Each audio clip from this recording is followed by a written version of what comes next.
ఇక ప్రయోజనం లేదు Ganesh, you are under arrest.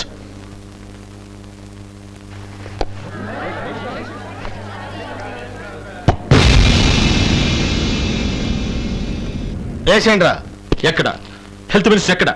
Health minister ఎక్కడ ఉన్నాడు చెప్పు.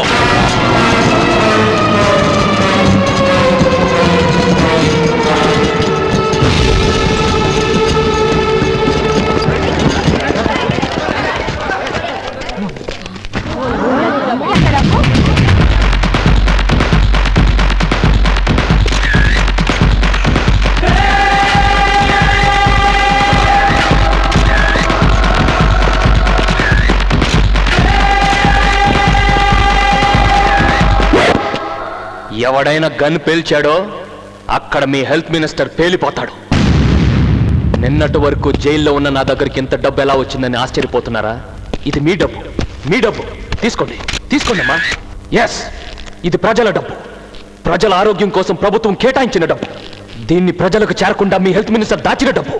వాడికి సహాయపడ్డ మీలాంటి వైట్ కాలర్ గాలు దోచిన డబ్బు, మీలాంటి లీగల్ గుండాలు మింగిన డబ్బు, నెల వాడు కక్కిన కూడు తినే నీలాంటి వెన్నుముక్కలేని వెదవలు తిన్న డబ్బు.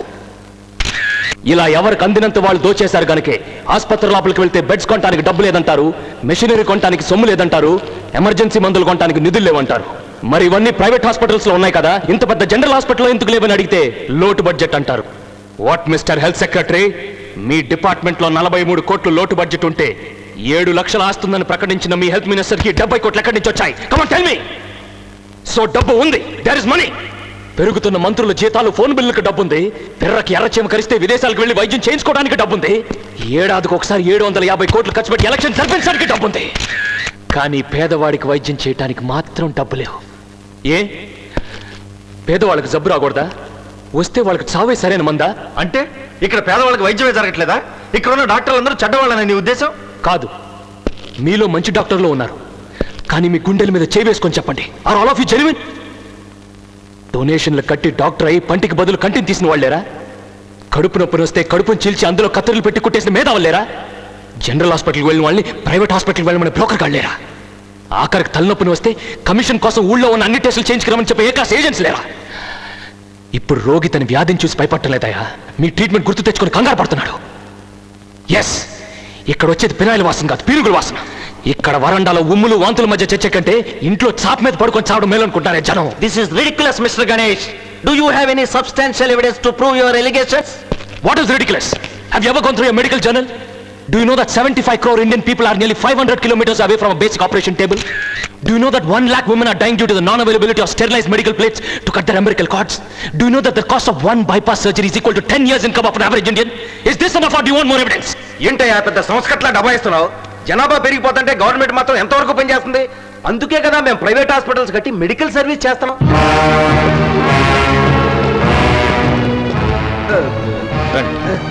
పర్లేదు రండి.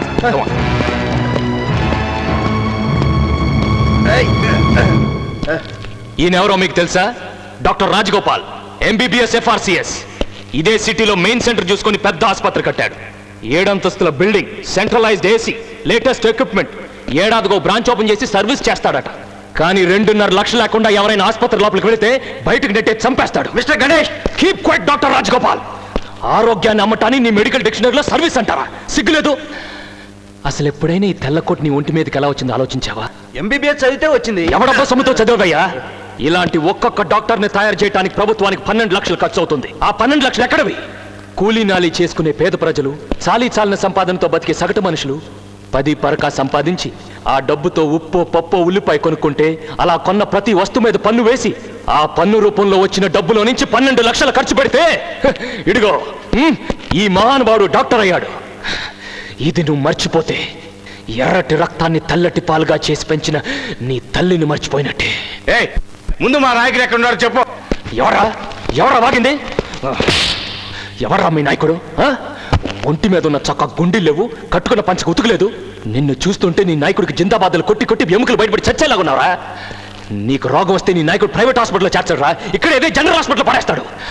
ఎలక్షన్స్ ముందు వచ్చి చేతికో జెండా జేబుకో 100 పెట్టి గెలిచి అడ్రస్ లేకుండా వెళ్ళిపోయాడు మీ నాయకుడా. ఎప్పుడుగా తెలుసుకుంటారు మీరు? ఎప్పుడు తెలుసుకుంటారు? తెలుసుకోరు గణేష, ఆలి జన్మలు తెలుసుకోరు. వీళ్ళకన్నా మున్సిపాలిటీ కుక్కలయ్యం కాదు. మీ బతుకులు చెడా. నువ్వు చెప్పింది నిజమయ్యా, చాలా సత్యం. ఈ దిక్కుమాల దవాఖానా ఎంతమంది పసిపిల్లల్ని అన్యాయం చేస్తుందో ఈ కళ్ళతోనే చూస్తున్న కొడుక. గతెందుకు ఈ సంటోడు కూడా రాదు. ఒక కిడ్నీ లేదని వీళ్ళ అయ్యని చంపిండ్రు, వీళ్ళ అమ్మని చంపిండ్రు. ఈ పోరని దిక్కులేనోని చేసిండ్రు గణేష, దిక్కులేనోని చేసిండ్రు. ఈ పిల్లాడే కాదమ్మా, నేను కూడా ఈ ఆసుపత్రి వల్లే అనాథనయ్యాను.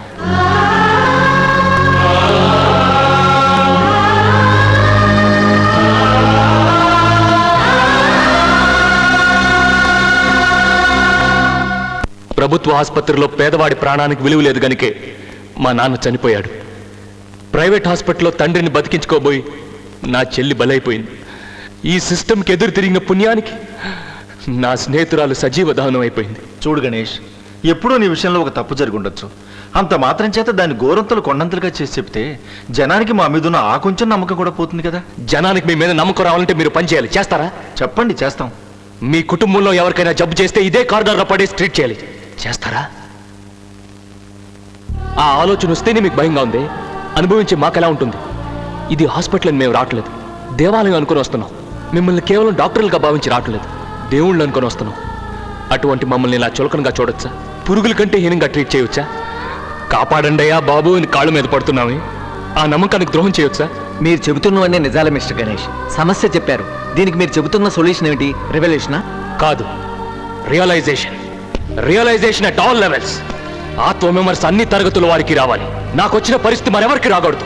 డబ్బు లేని కారణంగా మరో ప్రాణం పోకూడదు, ఇంకో కుటుంబం నాశనం కాకూడదు. మన రాష్ట్రంలో డాక్టర్లు ఎన్నోసార్లు స్ట్రైక్ చేశారు.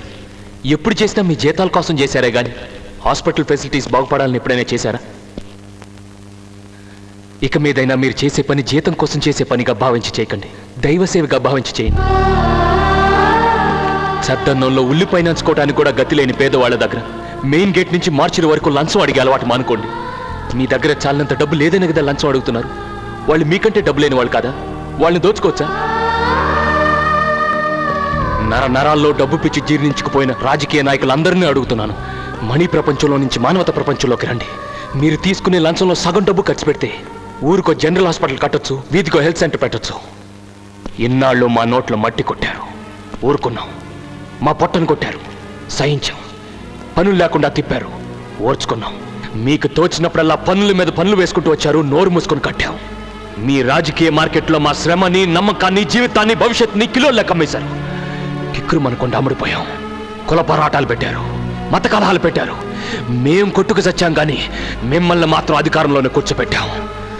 అన్నిటికీ ఊరుకున్నాం కదా అని ఇకపై మా జీవితాలతో ఆడుకున్నా, మా ఆరోగ్యాన్ని అలక్ష్యం చేసినా, మా ప్రాణాల్ని మాంసంలా అమ్మాల్ని చూసినా ఏం చేస్తారు మిస్టర్ గణేష్? చంపుతాం.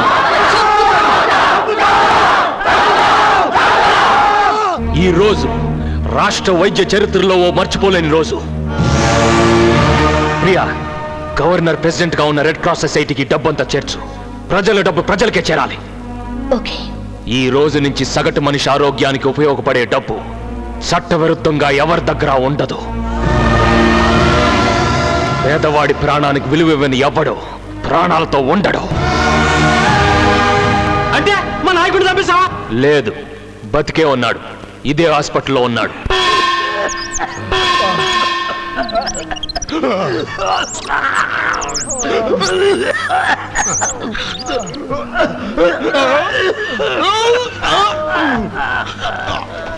గుడిసెల వాళ్ళకైనా బంగ్లాల వాళ్ళకైనా అందరికీ ఒకే ట్రీట్మెంట్ ఇప్పిస్తానని వాగాడుగా. నర్వస్ షాక్ వచ్చి పడిపోయి ఒక సాధారణ పౌరుడిగా అసలు రూపంలో ట్రీట్మెంట్ తీసుకుంటున్నాడు.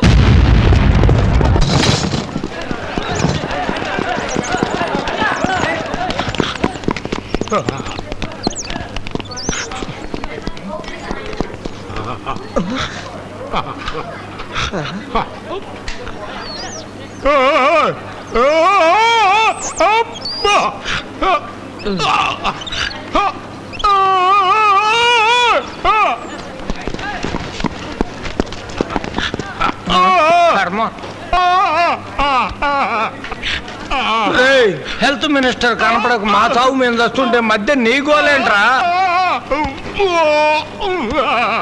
నువ్వు మినిస్టర్వా? ఒరే, ఇది జనరల్ ఆసుపత్రి రా, పిచ్చి ఆసుపత్రి కాదు.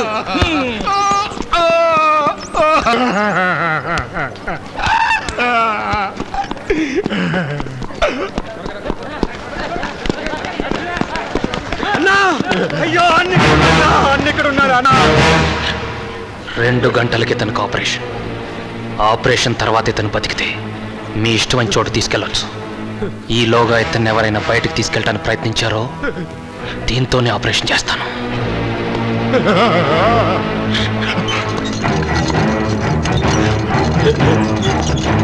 మిస్టర్ గణేష్, మీరు కోరినట్లే ఇతనికి సామాన్య ట్రీట్మెంటే ఇస్తాం. అయితే మా మెడికల్ సైన్సెస్ ప్రకారం ఆపరేషన్ థియేటర్లోకి ఎవరిని అలౌ చేయం. Please let me do my duty. మిమ్మల్ని నమ్ముతున్నాను సార్. Thank you. కమాన్.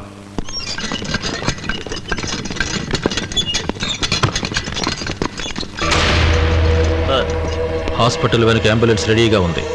ఎవ్వరికి అనుమానం రాకుండా హెల్త్ మినిస్టర్ అందులో ప్రైవేట్ హాస్పిటల్కి పంపించేయండి. మరి ఆ గణేష్ని కుక్కను కాల్చినట్టు కాల్చి పారేయండి.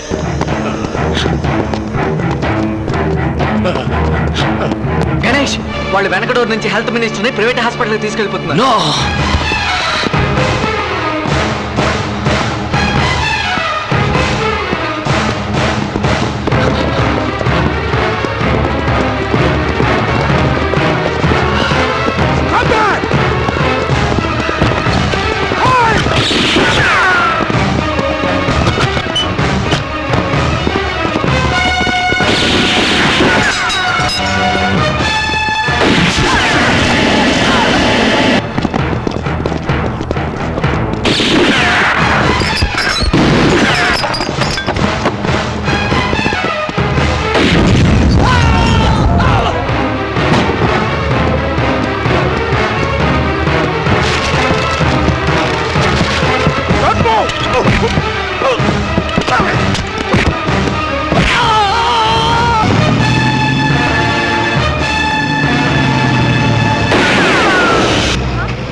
సచ్చిండు కొడుకు.